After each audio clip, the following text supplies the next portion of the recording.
I think there has been a battle between taxpayer and tax collector since history began. And we have been taxing people since history began. The very first written records we have are accounts of taxes owed. That's how old taxes are. I'm afraid, as Mr. Franklin said, they are as inevitable as death. And that battle, that dance, that struggle, it's going to continue. But the new planes on which that battle are going to be fought, new technology, the digital world, and all the rest of it. But as we're talking about the future of finance, I see like fiat money, fiat currencies are flawed. They're gravely flawed. And because there's no limit to how many can be created. And with increased surveillance, particularly as we go into central bank digital currencies and all of that, they're only going to become more flawed. And the technology is there to use non-government money now. I think there are, 5,000 different crypto coins or something, of which Bitcoin is the best. And fiat money is limited by borders. Even the US dollar, which is the global reserve currency, if you're outside of the US and you're an individual, it's quite hard to get a US dollar account. If you're in Africa or Asia or somewhere, it's really hard. Even UK citizen to get a US dollar account is just problematic. It's not, you can't just get one like you can in your local currency. But national currencies are limited by borders, by the size of those economies, by the wealth of that country. They're limited in scalability and reach. Whereas we now have the borderless medium that is the internet, or the largely borderless medium that is the internet, and we have the ability to send and receive money instantaneously to like 1/1,000th of a penny, payments that small, to payments of trillions of dollars can be just sent instantaneously over the internet thanks to Bitcoin. Maybe not trillions of dollars, but billions of dollars. And that technology is incredible, and it's a finite currency whose value therefore grows each year because it's a deflationary currency. So there's a scalability to Bitcoin that just doesn't exist to fiat money. There's also not so much Bitcoin, but you can have anonymity and privacy if you want. The government can say to you, you've got to hand over your records, and you might face jail if you don't hand over your records, but it's very difficult to them to prove how many Bitcoins or how many Monero or whatever it is you own compared to how many US dollars or pounds you own, because there just isn't the same level of privacy, and the banks are the agents of the government. And the banks will do whatever the government tells them in order to stay in business. The government is more important to them than you, the customer. So as this dance between taxpayer and tax collector goes on, you will see more and more people move into these non-government currencies, which are better. They're better forms of money technologically. They're better forms of money because they're better savings vehicles.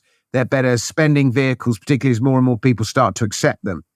So I think we're inevitably going into a future, and gradually you're going to see more and more corporations keeping their treasuries in Bitcoin. They're already starting to do it. MicroStrategy's the sort of leader there, but others are following. You're going to see more stateless individuals and more stateless activity genuinely.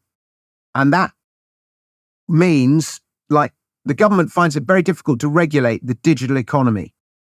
Google can put its trademarks in one country and its revenue in another country and its IP in another country, and Starbucks can do the same, and it can fiddle its accounts, and it ends up paying very little tax relative to its market cap or relative to its turnover.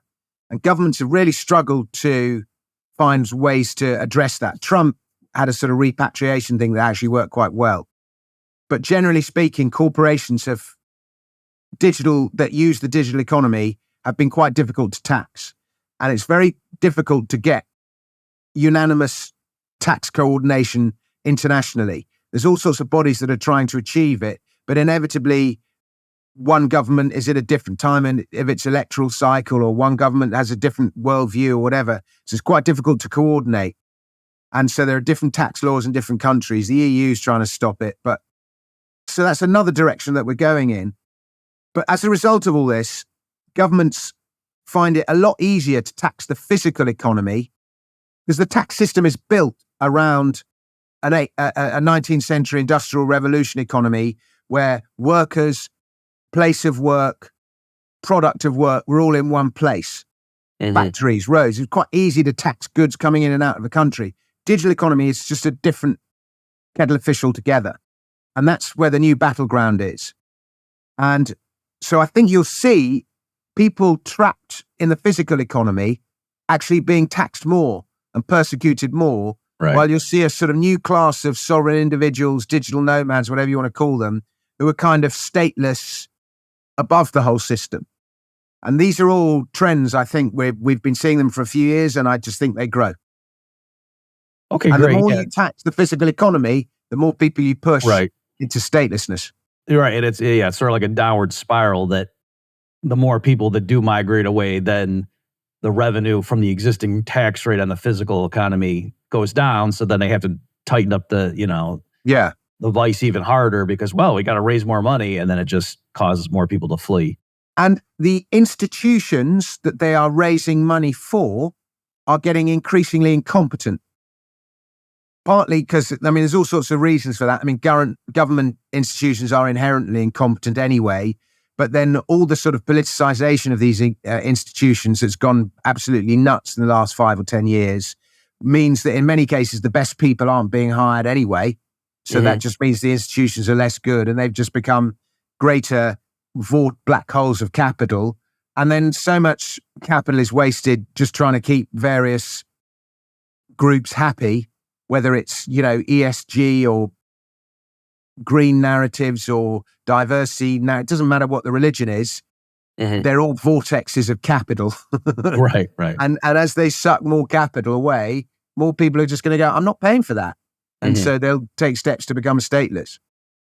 Now, when you say that, do you mean, are you picturing people who still, for example, live in London, but their businesses, they can just do it over the internet? Or do you mean people I know there's a trend, some people just start living on cruise ships and they are literally not a member of, they might have some passports, but they technically don't reside in any country.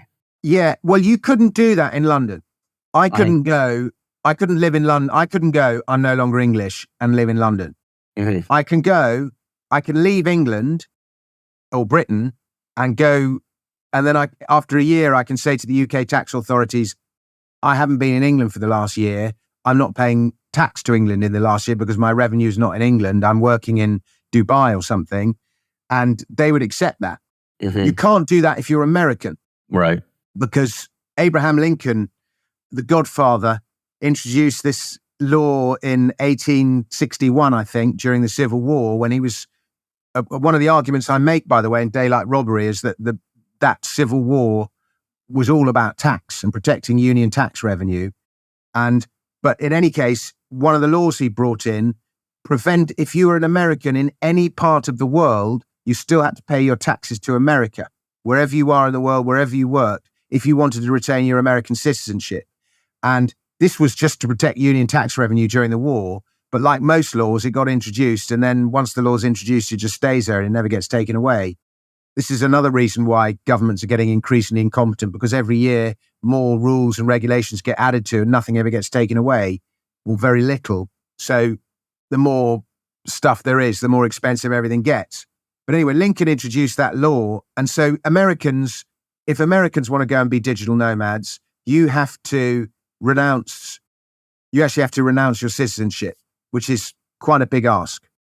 But for other countries, I could stay English, but not be an English taxpayer if I'm not living in the UK. Okay, great.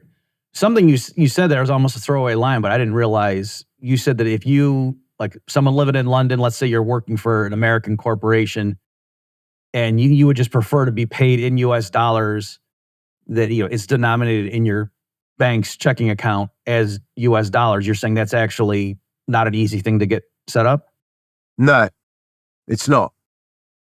And if I was living in London, and I do live in London, but I was working for a US corporation full time, they would have to pay me in pounds and the tax would be deducted at source. Mhm. If I was working freelance in London for an American corporation and I said to them, yeah, I want to be paid in dollars, I could give them US dollar bank account details and they could pay me in US dollars, but I would still then have to declare that money to the UK tax authorities and pay tax on it. But the difference between the freelancer and the full-time worker is that the freelancer has to declare his earnings and then pay tax on them, whereas the full-time worker, his taxes are deducted at source. Mm-hmm. Hey, everybody, this is Bob Murphy.